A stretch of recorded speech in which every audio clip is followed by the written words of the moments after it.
The thing about mercy that's, I think, both intriguing and unbelievably costly is that when you need mercy, you don't think you deserve mercy. That's sort of the point. I mean, if you're in need of mercy, you know you're in trouble. And part of the dilemma of mercy is having the courage to receive mercy.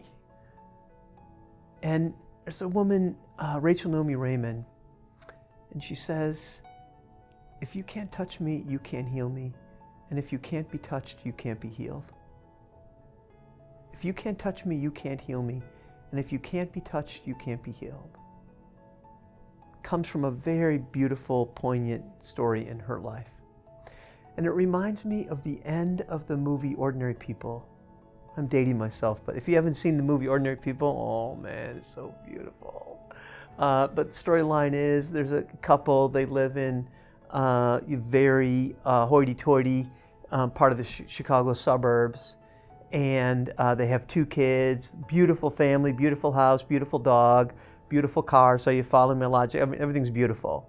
And then the 2 boys go out sailing on Lake Michigan in a beautiful boat, and then there's a storm, and the younger brother says we should go in, and the older brother says, no, we got this, everything's cool. And then the mast breaks, and the boat turtles, and the 2 boys are holding on to each other's hands over the bow of the boat. And then the older brother can't hold on any longer, and he lets go, and he drowns.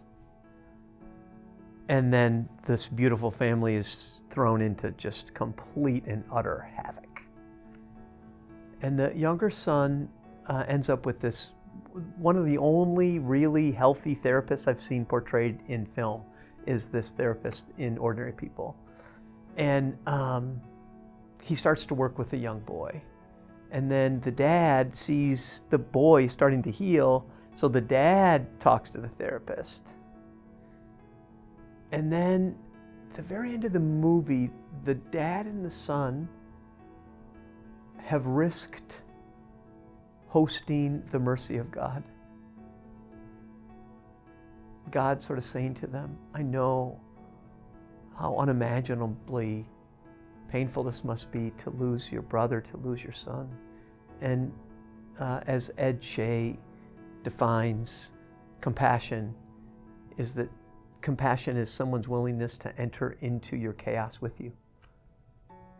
And the boy and the dad somehow allow God to enter into that chaos with them. And the mom does not. And the end scene of the movie is you see the dad and the son sitting on the outdoor steps, and the air is cold. You see their breath, and the dad has his arm around the sophomore slumping shoulders boys. And the mom is upstairs packing her suitcase to leave.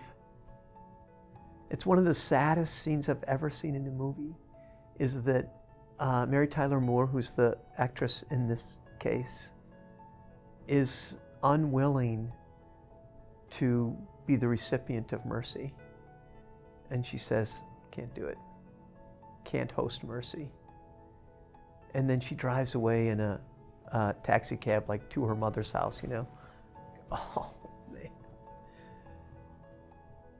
I think it takes so much courage to receive mercy, because you know you don't deserve it. That's the nature of mercy. I have done something. I am in a position, I'm done for here. And then God says, well, I'll give you some mercy. And you're like, no, I couldn't. No, you could. But you have to let God get to you. If you can't touch me, you can't heal me. If you can't be touched, you can't be healed. And mercy is the ultimate touch of God. And I pray on all of our behalfs that we may have the courage to allow God to massage mercy into our battered bodies and souls, so that we might once again know hope and vitality. Yeah.